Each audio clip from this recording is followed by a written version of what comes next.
आइए ना शुरू कर ही देते हैं। इसको बुलाया था लड़की वालों ने, लड़के को भी खुद आया था।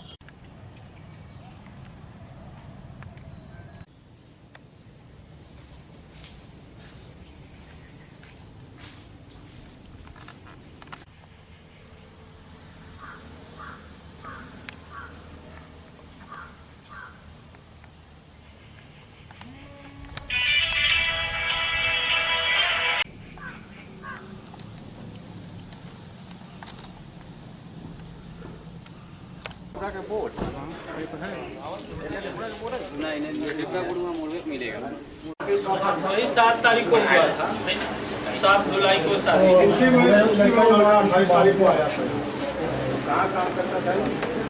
थोड़ा सा लाइट कम आएगा, थोड़ा सा साइड होना चाहिए, थोड़ा सा ये आदि क्या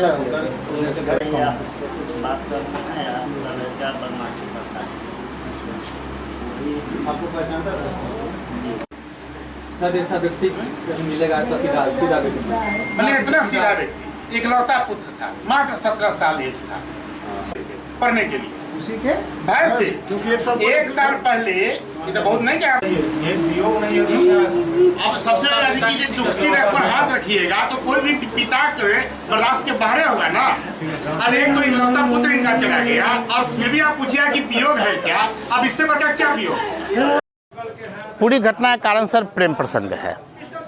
लड़का जो हमारे ग्रामीण है हमारा भतीजा लगेगा और लड़की जो हमारे गांव के माने हमारे घर के ठीक सामने हमारे चचा हैं उनके दामाद की वो भतीजी है ना। दोनों में आपस में 4 साल से प्रेम प्रसंग चल रहा था जो किसी को पता नहीं था। पिछले साल जन्मदिन के समय, लड़की के जन्मदिन के समय जब लड़का लड़की को कुछ गिफ्ट देने गया तो लड़की के पिता और भाई और दादा ने मिल करके उस लड़के को बड़ी बेरहमी तरीके से पीटा और उसके 10 नाखून को उन्होंने उखाड़ लिया। जब वो हम लोग को संज्ञान में आया तो हम लोग ने कांटी थाना को इसकी सूचना दी, लेकिन वो लड़का मैंने प्रशांत जो है पैसा और इतना पहुंच वाला है कि थाना को उसने पैसा दे करके खरीद लिया और उसके ऊपर कोई कार्रवाई नहीं हुई। बात आई गई रह गई, कहे कि ये लोग बहुत गरीब हैं जो मनीष ठाकुर हैं, टेम्पो चला के अपना जीवन यापन करते हैं और वो दबंग प्रवृत्ति का है और बड़े बड़े विधायकों और बड़े बड़े क्या नाम है बाहुबलियों से उसका नाता है, इसलिए सारे केस को उसने दबा दिया। फिर उसके बाद मनीष जी ने देखा कि अब हमारा बेटा गलत ट्रैक पर चल रहा है तो उन्होंने मुजफ्फरपुर से उड़ीसा उसको पढ़ने के लिए भेज दिया कि ना मुजफ्फरपुर में रहेगा ना उस लड़की से उसका इंटेंगल होगा।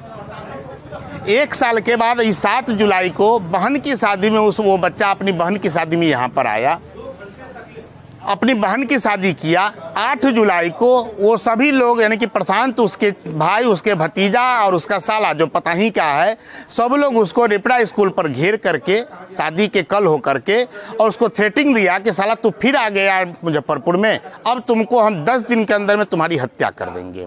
जिसका रिकॉर्डिंग मैंने स्टेट बैंक ऑफ इंडिया का जो मैंने CSP चल रहा है उसके यहाँ पर अभी भी मैंने मौजूद है।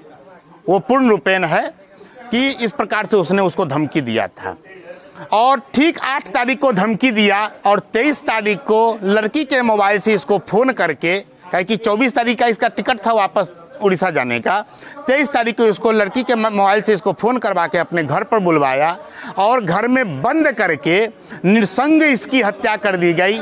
ईंटा से इसके गर्दन और कलेजा को थूर दिया गया, हाइड्रोसील को चक्कू से चीर करके इसको मारा कि प्राइवेट पार्ट को चीर करके इसको मारा गया।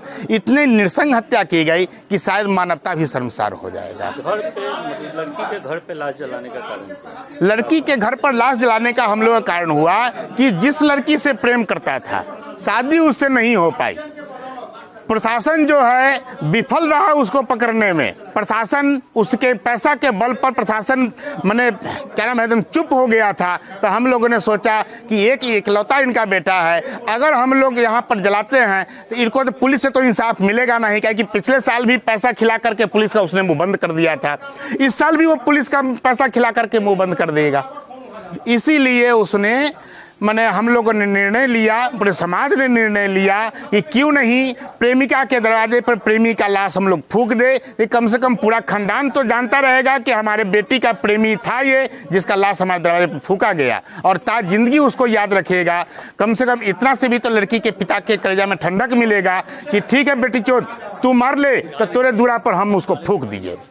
कुछ दिन पहले भी उस परिवार के द्वारा किसी की वहाँ पे हत्या की गई जी। उस लड़की के चक्कर ब्रह्मपुरा के भी 2-3 लड़का से चल रहा था। उस परिवार का काम ही है कि मोट लड़का को फंसाओ, महंगा महंगा उससे क्या नाम है गिफ्ट लो, कुछ माल टनाने वाला है टानो, अगर वो लड़का शादी करने के लिए प्रेशर देने लगे उसको मार के फेंक दो। उसी में मार करके ब्रह्मपुरा रेलवे ट्रैक के नज़दीक ऐसे 1.5 साल पहले 2 हत्याएं करके फेंका गया था, जो उस लड़की का मैंने प्रेमिका ही है। अच्छा, कल लड़की के पिता की गिरफ्तारी भी हो गई, उसके बावजूद इस तरह का हुआ, 3 लोग आप लोग के उधर से भी गिरफ्तार हुए, उस पर क्या? पुलिस, जब हम लोग पुलिस प्रशासन से उसकी गिरफ्तारी की मांग कर रहे थे तो पुलिस प्रशासन ने हमें आश्वस्त किया कि हम 24 घंटा के अंदर में उसको गिरफ्तार कर लेंगे।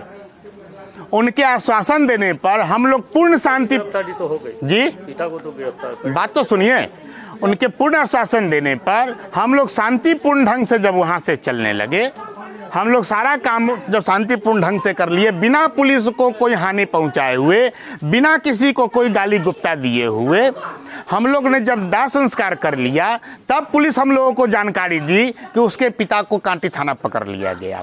आगे अब आप लोग क्या करेंगे? आगे हम लोग, अगर हमारे ग्रामीण के 3 आदमी को नहीं छोड़ा जाता है, जो निर्दोष हैं, जिनको बिना मतलब में पुलिस पकड़ के ले गई है अपनी पीठ थपथपाने के लिए, अपनी वाहवाही के लिए, अगर वो नहीं छोड़ती है तो आज शाम में हम लोगों ने निर्णय दिया है कि पूरा गांव हम लोग कांटी थाना पर चढ़ करके और अपनी अपनी गिरफ्तारी देंगे कि हम तो पूरा गांव थे वहां पर। अगर आप 3 आदमी को जेल भेज रहे हैं तो पूरे के पूरे गांव को ही आप लोग जेल भेज दीजिए, आप लोग अपनी अपनी पीठ थपथपा लीजिए। ये जो क्या नाम है निरंकुश शासन जो एसपी आया हुआ है, जो कोई काम तो करता नहीं है, लेकिन फॉरवर्ड के चिन के उसके ऊपर बिना आरोप के आरोप लगा करके उसको जेल भेजने का काम करता है, वो और अपनी पीठ थपथपा ले कि हमने पूरे गांव को ही जेल में भेज दिया। एसपी सबके वो अपनी पीठ थपथपा करके अपनी वाहवाही लूट ले। तो मृतक है सौरभ, उसके आप क्या लगते हैं? हम उसके चाचा लगते हैं। नाम क्या हुआ? मेरा नाम महंत मृत्युंजय दास हुआ।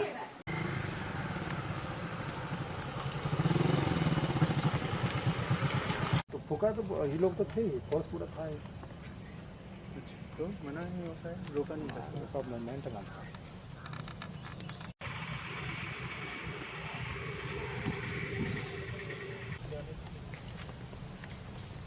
आइए ना, ठीक है, इसको बुलाया था लड़की वालों ने, लड़के को भी खुद आया था।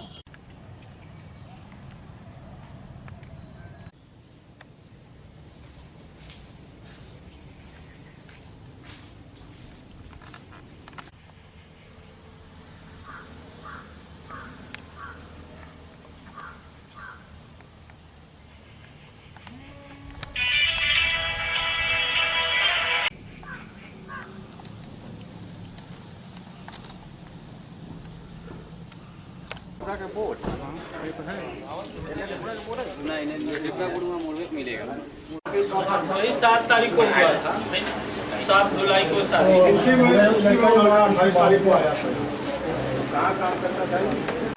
थोड़ा सा लाइट कम आएगा, थोड़ा सा साइड होना चाहिए, थोड़ा सा ये आदि क्या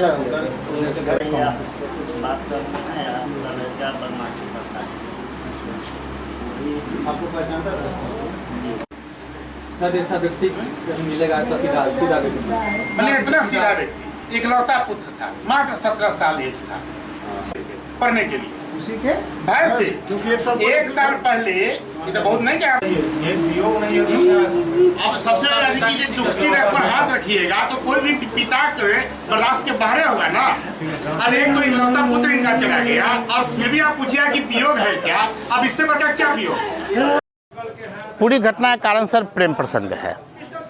लड़का जो हमारे ग्रामीण है हमारा भतीजा लगेगा, और लड़की जो हमारे गांव के माने हमारे घर के ठीक सामने हमारे चचा हैं, उनके दामाद की वो भतीजी है ना। दोनों में आपस में 4 साल से प्रेम प्रसंग चल रहा था, जो किसी को पता नहीं था। पिछले साल जन्मदिन के समय, लड़की के जन्मदिन के समय जब लड़का लड़की को कुछ गिफ्ट देने गया तो लड़की के पिता और भाई और दादा ने मिल करके उस लड़के को बड़ी बेरहमी तरीके से पीटा और उसके 10 नाखून को उन्होंने उखाड़ लिया। जब वो हम लोग को संज्ञान में आया तो हम लोग ने कांटी थाना को इसकी सूचना दी, लेकिन वो लड़का मैंने प्रशांत जो है पैसा और इतना पहुंच वाला है कि थाना को उसने पैसा दे करके खरीद लिया और उसके ऊपर कोई कार्रवाई नहीं हुई।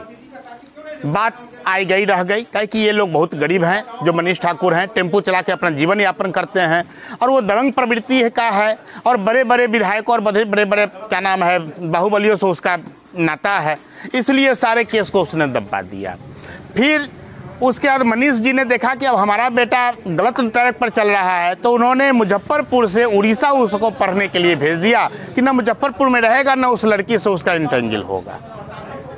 1 साल के बाद 7 जुलाई को बहन की शादी में वो बच्चा अपनी बहन की शादी में यहाँ पर आया, अपनी बहन की शादी किया।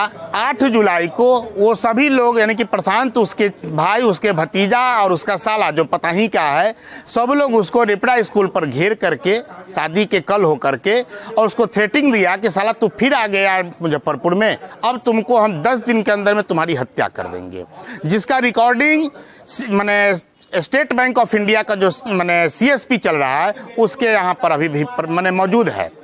वो पूर्ण रूपेण है कि इस प्रकार से उसने उसको धमकी दिया था और ठीक 8 तारीख को धमकी दिया और 23 तारीख को लड़की के मोबाइल से इसको फ़ोन करके, कहे कि 24 तारीख का इसका टिकट था वापस उड़ीसा जाने का, 23 तारीख को इसको लड़की के मोबाइल से इसको फ़ोन करवा के अपने घर पर बुलवाया और घर में बंद करके निसंग इसकी हत्या कर दी गई। ईंटा से इसके गर्दन और कलेजा को थूर दिया गया, हाइड्रोसील को चक्कू से चीर करके इसको मारा कि प्राइवेट पार्ट को चीर करके इसको मारा गया। इतने निसंग हत्या की गई कि शायद मानवता भी शर्मसार हो जाएगा। घर पे लड़की के घर पे लाश जलाने का कारण क्या? लड़की के घर पर लाश जलाने का हम लोग का कारण हुआ कि जिस लड़की से प्रेम करता था शादी उससे नहीं हो पाई। प्रशासन जो है विफल रहा उसको पकड़ने में। प्रशासन उसके पैसा के बल पर प्रशासन मैंने क्या नाम है एकदम चुप हो गया था। तो हम लोगों ने सोचा कि एक इकलौता इनका बेटा है, अगर हम लोग यहाँ पर जलाते हैं तो इनको तो पुलिस से तो इंसाफ मिलेगा नहीं, क्योंकि पिछले साल भी पैसा खिला करके पुलिस का उसने मुंह बंद कर दिया था, इस साल भी वो पुलिस का पैसा खिला करके मुंह बंद कर देगा। इसीलिए उसने मैंने हम लोगों ने निर्णय लिया, पूरे समाज ने निर्णय लिया कि क्यों नहीं प्रेमिका के दरवाजे पर प्रेमी का लाश हम लोग फूंक दे, कि कम से कम पूरा खानदान तो जानता रहेगा कि हमारे बेटी का प्रेमी था ये, जिसका लाश हमारे दरवाजे पर फूंका गया, और ताज जिंदगी उसको याद रखेगा। कम से कम इतना से भी तो लड़की के पिता के कलेजा में ठंडक मिलेगा कि ठीक है बेटी चोद तू मार ले तो तेरे दूरा पर हम उसको फूंक दीजिए। कुछ दिन पहले भी उस परिवार के द्वारा किसी की वहाँ पे हत्या की गई जी। उस लड़की के चक्कर ब्रह्मपुरा के भी 2-3 लड़का से चल रहा था। उस परिवार का काम ही है कि मोट लड़का को फंसाओ, महंगा महंगा उससे क्या नाम है गिफ्ट लो, कुछ माल टनाने वाला है टानो, अगर वो लड़का शादी करने के लिए प्रेशर देने लगे उसको मार के फेंक दो। उसी में मार करके ब्रह्मपुरा रेलवे ट्रैक के नज़दीक ऐसे 1.5 साल पहले 2 हत्याएं करके फेंका गया था, जो उस लड़की का मैंने प्रेमिका ही है। कल लड़की के पिता की गिरफ्तारी भी हो गई, उसके बावजूद इस तरह का हुआ, 3 लोग आप लोग के उधर से भी गिरफ्तार हुए, उस पर क्या? पुलिस जब हम लोग पुलिस प्रशासन से उसकी गिरफ्तारी की मांग कर रहे थे तो पुलिस प्रशासन ने हमें आश्वस्त किया कि हम 24 घंटा के अंदर में उसको गिरफ्तार कर लेंगे। उनके आश्वासन देने पर हम लोग पूर्ण शांति तो हो गई जी, पिता को तो गिरफ्तार, बात तो सुनिए, उनके पूर्ण आश्वासन देने पर हम लोग शांतिपूर्ण ढंग से जब वहां से चलने लगे, हम लोग सारा काम जब शांतिपूर्ण ढंग से कर लिए, बिना पुलिस को कोई हानि पहुंचाए हुए, बिना किसी को कोई गाली गुप्ता दिए हुए, हम लोग ने जब दाह संस्कार कर लिया तब पुलिस हम लोगों को जानकारी दी कि उसके पिता को कांटी थाना पकड़ लिया गया। आगे अब आप लोग क्या करेंगे? आगे हम लोग अगर हमारे ग्रामीण के तीनों आदमी को नहीं छोड़ा जाता है, जो निर्दोष हैं, जिनको बिना मतलब में पुलिस पकड़ के ले गई है अपनी पीठ थपथपाने के लिए, अपनी वाहवाही के लिए, अगर वो नहीं छोड़ती है तो आज शाम में हम लोगों ने निर्णय दिया है कि पूरा गांव हम लोग कांटे थाना पर चढ़ करके और अपनी अपनी गिरफ्तारी देंगे कि हम तो पूरा गांव थे वहां पर। अगर आप तीनों आदमी को जेल भेज रहे हैं तो पूरे के पूरे गांव को ही आप लोग जेल भेज दीजिए, आप लोग अपनी अपनी पीठ थपथपा लीजिए। ये जो क्या नाम है निरंकुश शासन जो एसपी आया हुआ है, जो कोई काम तो करता नहीं है, लेकिन फॉरवर्ड के चिन के उसके ऊपर बिना आरोप के आरोप लगा करके उसको जेल भेजने का काम करता है। वो और अपनी पीठ थपथपा ले कि हमने पूरे गांव को ही जेल में भेज दिया। एसपी सबके वो अपनी पीठ थपथपा करके अपनी वाहवाही लूट ले। तो मृतक है सौरभ, उसके आप क्या लगते हैं? हम उसके चाचा लगते हैं। नाम क्या हुआ? मेरा नाम महंत मृत्युंजय दास हुआ। उस मामले में दोनों पक्षों से अरेस्टिंग की गई है। जो हत्या के मुख्य आरोपी हैं उनको अरेस्ट कर लिया गया है, और इसके अलावा जो उसके बाद में लॉ एंड ऑर्डर क्रिएट हुआ था उसमें भी 3 लोगों की अरेस्टिंग की गई है, और वहाँ पे पुलिस बल मौजूद है। वर्तमान में अभी स्थिति सामान्य है। गांव वालों को और सभी लोगों को हम लोग समझा भी रहे हैं कि किसी तरीके से कानून को हाथ में नहीं ले। पुलिस ने अपना काम किया है और आगे भी करती रहेगी, और किसी भी तरीके से अगर लेंगे तो कार्रवाई होगी। Thank you.